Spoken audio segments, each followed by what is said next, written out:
The anime community was hit with record levels of controversy. The reason? A trailer for the anime If My Wife Becomes an Elementary School Student was just released.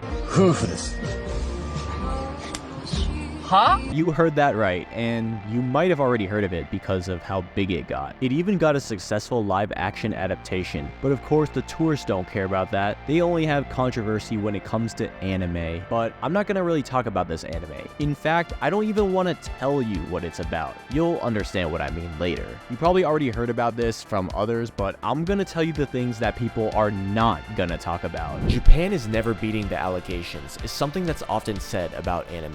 We're gonna take a look at this and investigate the insane hypocrisy behind it all. Quick disclaimer, so I'm not inherently against any groups of people, I'm against behaviors backed by statistics. If you can't handle the truth, you're probably a tourist and your trip is gonna be over soon. Thanks for the 30 seconds of watch time. Now that the tourists are gone, you need to watch this full video. Let's just say, even I was very surprised. Alright, so earlier I said the anime community was on fire, but specifically I meant the Western anime community. There's a big difference between the discussion in Japan versus here. See, the Japanese tweets have much lower engagement, despite them having more likes. Just look at this comparison. The Japanese tweet, 34,000 likes, but only 6.2 thousand quotes. Meanwhile, on Western Twitter, we have only 18,000 likes, yet 14,000 quotes. The Japanese side has way more likes than the West, but the West seems to have way more to say about it. Let's see what they're saying. Oh my god, can we please get adaptations of something normal? At the time of recording, this has almost 70,000 likes. Yeah, you can tell people are brain dead completely. Now, you know it's bad when people like Mother's Basement call you out for it. He basically says that these people are assuming that Japan equals pedo. Someone then called out Mother's Basement for implying that Doga Kobo animators were PDF files for Senko-san, which he then responded by saying, 5 years ago, I was much more reactionary about this type of stuff. So basically, Jeff/Mother's Basement is saying that he has changed. While it's true that he was definitely part of that moral outrage Puritan type crowd, I don't know if I can say for sure if he's out of that cycle yet. It's gonna take a lot more to convince me. I'm just gonna say he's a fence sitter for now. Cause I don't know, even if he has changed, I still don't like some of his videos, which, you know, he's saying like hottish trash anime, which attracts these like ironic weebs and like it's like this tourist culture kind of thing where they kind of point and laugh at, oh, this anime is so weird. But for me, if it was me, I'm just gonna be real. I would just say, I love gushing over magical girls because it's peak.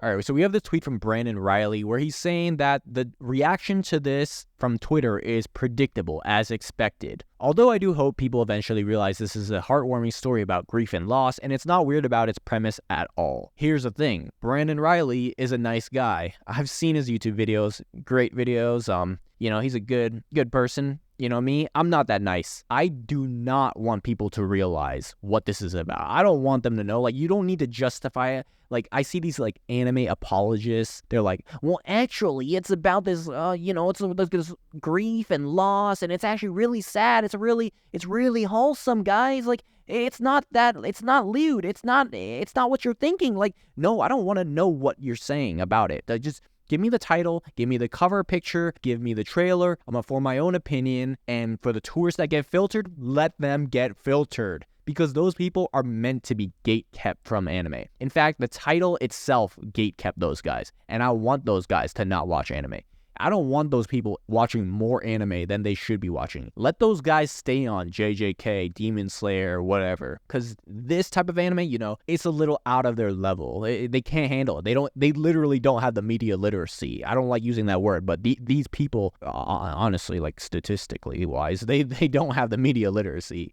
Here's the other thing, and I don't even care if the premise is weird because it's 2D animations of fictional stories. Like, who cares? It's just entertainment. I went in blind watching this thing called this movie, I Want to Eat Your Pancreas, and that one is really good. Highly recommend that anime movie, and I wish I could go in blind to this one too. And the other thing is, like, I've watched an anime with basically the same title, except it was called like If My Wife Was Student Council President or something like that. And let me tell you, that one was 100% lewd. It was straight up ecchi. Now, I don't remember if it was good or bad, but I do remember that no one gave it this moral outrage that they had back then, because nowadays there are tourists everywhere in anime. Because of how things are, people are going to talk about the title, but they aren't just stopping at the title. Before we go over the attacks the tourists had to this anime, I wanted to go over something else. I was thinking, why is it that we are feeling this way over this title? Is this even I know it might sound a little bit weird, but should it sound weird? The Japanese side of Twitter isn't acting like this. There's got to be a reason, right? And then it clicked to me. So I saw this comic the other day, and stay with me here. So it's 100% related to what I'm about to say. So it goes like, so big news. We've been trying for a baby recently. That's awesome, dudes. We also haven't been pulling out recently. And then ... Oh, I see. So it's only a celebration when you people do it. So the couple on the left is basically announcing they're trying to have a baby, and the couple on the right, a gay couple, are, at least the pink flamingo, is being very annoying about it and making it about sex. And you can see that even his boyfriend is being visually annoyed. The funny thing is, the people in the comments, a good amount of them have no self-awareness, because some of the gay furries and whatnot, they have literally no self-awareness. The more I see stuff like this, I'm coming to find that straight people are really weird coming from a trans furry. Pink guy ruined the mood. No, he just matched their freak. Man, the straights are real mad on this one. This comment thread is basically how I think people are responding to the anime trailer. I just don't understand why anyone announces they are trying for a baby. It's awkward AF. Probably because the sex part isn't the focus. They're trying to have a child. That's a big step in life. And then they say, but if someone says that they're gonna have a baby, you're literally gonna think, huh? So they're getting loads pumped into you every week? Funnily enough, most people don't think that. That's like someone saying they're dating you, and immediately you think about them having sex, which is exactly what those people are thinking about when it comes to my wife is a kindergartner, or oh man, it's such a long title. I forgot what it was called already. But that's literally what those people are thinking. They're immediately jumping to conclusions like that, even though the title is simply saying that the wife is a kindergartner. Like, the title just says that. It doesn't mean they're doing anything. All right, now back to the anime, If My Wife Becomes an Elementary School Student. People accuse the entire anime medium of having problematic things. But here's the thing, what are they even assuming? Because, aren't these tourists just watching My Hero Academia, Demon Slayer, JJK? They're just watching the most popular mainstream battle shonen. Please name which problematic anime you have. This season alone, they might be talking about Mushoku Tensei. But other than that, this season is filled with things like music anime and what could possibly go wrong in a music anime. There's a little gay problems they have, but, they would like that. But they wouldn't know because they only watch the most mainstream battle shonen. I took a look at this person's profile, and it looks like this person was a fan of Gundam Witch from Mercury. And, that show, there was no sexualization or anything like that, but they still found a problem with Witch from Mercury, and it was that it wasn't gay enough. Now, these tourists didn't just stop at criticizing the anime. They went on to attack actual human beings, like the creator, and accused him of being a PDF file. Not just the creator, but the entirety of Japan was unsafe for children, according to Twitter. Since we don't like Japan, you know what we gotta do? Send the nukes. Now, we've talked about leftists before on this channel, but there are straight up communists, at least self-proclaimed, calling for the invasion of Japan from their favorite country, China. Funny thing is, they don't know about China. I don't think China would accept these people, and also, I believe the anime culture in China is significantly different than the West. It's actually a lot more similar to Japan. So there was this gacha game in China where they were going to make these changes that would have increased the audience, attract a wider audience by having some changes that would appeal to a female player base. But the game's existing fans, primarily a male demographic, protested against this because if you know how gacha games are with certain things like Genshin Impact, you know the audience that this could attract. And they were not having any of this. So after the protest, the devs removed those changes. And the funny thing thing is, the revenue actually increased by catering to their existing audience. Now, this goes completely against what these typical leftists think about, the modern audience and attracting an inclusive, wider audience. No, the only thing wide is your BMI, okay? Now, there's a pattern I started noticing. Take a look at this tweet where they are accusing Japan for being not normal, yet they are hypocrites because they have sexualized furries in their likes. Now, furries is not the pattern, although it probably is, but I'm talking about something else. We give Japan way too much praise, dog. Now, this person, if you look at their profile, has a bunch of flags. They have all the moral flags and they got all the pronouns and all that type of stuff, but this still isn't the pattern I'm talking about. You see, there's another pattern that I've recognized. Let me know if you've already noticed it by now before I go over it, because it's been a reoccurring theme throughout this video. Alright, last time to put your guesses in, or at least don't say it actually, because I might get banned or something. Just say noticed. Okay, so, alright, so I noticed through all the Drake memes, how, they moved on from the Epstein and now they're talking about Drake, and, all the rap music and all the NBA and basketball memes. I noticed something. I noticed the character, and then I noticed this person, which had these flags, the rainbow emojis, the dog, and I started thinking, this person, they're black. Now, you can't just assume based off of someone's interest in basketball and rap music and the way they use words like dog. You can't assume someone's race. Like, who do you think I am? Like, do you really think I'm a racist, bigot, or whatever? No. You see, I took a look at this person's profile, and I saw that they use this word, the one word that you use that if anyone else used, you would get accused, you would get attacked for using. So I can say with 99% chance this person is black. And so I went back on the other tweets and I noticed that a large amount of them, the ones we covered, are also black. In fact, the one with over 70,000 likes is coming from someone who, well, if you couldn't tell by their profile picture, they say it in their bio. I'm black.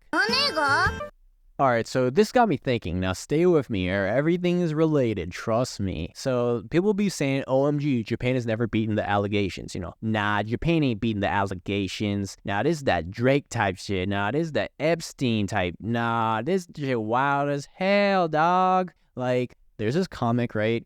Okay, so remember, I got no problem with people. I got problem with behaviors. So take of that as you will. Remember, I got no problem, and there's nothing inherently wrong with any of these people. I got a problem with their behaviors. Is that wrong? Tell me, guys, is that wrong? I don't think that's wrong at all. So speaking of behavior, this is the behavior I'm talking about. So this comic has the West, England and Ireland and all that, and all these crimes that could endanger the lives of children, such as rape and sexual offenses. And obviously Japan is much better and much safer. I've been to Japan myself, and I can only compare with the United States, which I'm born and raised in my whole life. And I've been to major cities in both. Japan is 100% safer than the US in every regard. Like, you'll see these 6-year-old kids, by themselves crossing the crosswalk, and all the cars are stopping by them and they're bowing and they're being polite and they're getting on the public transportation by themselves, with their hats and their backpacks. I believe it's called a randoseru. They're literally taking the train across Tokyo by themselves. You know what goes on in the trains in America? We got Spider-Man in New York City stopping the local crackheads underground. Like, you can't even compare it. I don't even want to sit in some of these seats in America, because who knows what type of human biological feces remain. Like, you're going to get a disease if you sit on public property in America. Now, going back to that drawing, this comic with all the statistics on safety, I can tell you with 100% certainty that America is less safe than Japan, even though it's not on the statistics here. But I wanted to check out the statistics myself, and specifically about the crimes related to the topic at hand and who was committing them. And so to find out, I went to the Federal Bureau of Investigation, aka the FBI. And I sorted by the most recent data, 2022. You can filter by the types of crime, so we're going to start at the most relevant one to this video, which is grapefruit, because I gotta say that because of YouTube reasons. Looking at the grapefruit offender versus victim demographics, we have the offender race at white, 58%, black or African American, 27%. And you can read the rest yourself. Now, since white is number one, you might think, wow, these white people certainly do like the grapefruit, don't they? But you have to take into account that white people are 58% of the U.S. population by the latest census data. So 58% of white people are committing 58% of the grapefruit. Now, let's move on to the next one. Black or African Americans. What percent of them are in the U.S.? 12%. So 12% are committing 27% of the crimes. And so I looked at other categories of crime. We have kidnapping at 34%, human trafficking, commercial sex crimes at 41%. And like, what were they alleging that Japan was of again? They were complaining about the safety of a fictional 2D kindergartner because of reasons. But statistically, I think I would be less safe in America from, yeah, you get the point. Like, they're talking about child safety. I'm seeing kidnapping at 34%, human trafficking at 41%. Like, let's scroll around here a little bit more. I see this one, fondling. What's this? Black or African American, 21%. Remember, 12% of the population. What else? Like identity theft. Okay, that has nothing to do with this video. That has nothing to do with the anime, but identity theft, 17%. So, yeah, I mean, let's see. Sexual assault with an object, 21%. I'm just scrolling around. I swear I saw one that was, okay, here, I found one. Assisting or promoting prostitution, 43%. So like, just what are they talking about with like child safety and all that? Like they talking Japan never beating the allegations? You ain't beating the allegations. So my conclusion is that when I said I don't have a problem with people, but behavior, the behavior that they're doing is they're accusing people, they're pretty much classifying all of the Japanese people thousands of miles away on the other side of the world when they could be looking at their own country, the United States, where a large amount of them doing these allegations, you know, they'll be like, nah, this that Drake type shit. Nah, this that look in the mirror type shit, dog. Like, seriously, like, you gotta look in the mirror because I don't know. I don't think it's as safe as you think over here versus Japan especially. And I was surprised myself looking at a lot of these statistics. Now, some might say that Japan has a problem with reporting and that the United States, the cops are out against us. First of all, I wish the cops were more effective because, let me tell you, I've been to New York City, Philly, Washington, D.C., Chicago, Seattle, San Francisco, L.A. It's all the same thing, you know? Contrast that with Japan and Tokyo, Osaka, Sapporo. You know, I've been to a lot of Japanese cities. You're going to have to trust me on this one. And until you show me some kids are riding the New York City subway to school, like some 6-year-old kids by themselves safely, instead of the local Spider-Man saving the world from the crackheads, until you show me that, I'm never going to believe you. Alright, so this was a me over video. Make sure you're subscribed and possibly hit that bell notification button because I have a feeling you might like my future content. Like, comment, let me know what you think, but keep it YouTube friendly because you know how it is with demonetization and at worst, deplatformization.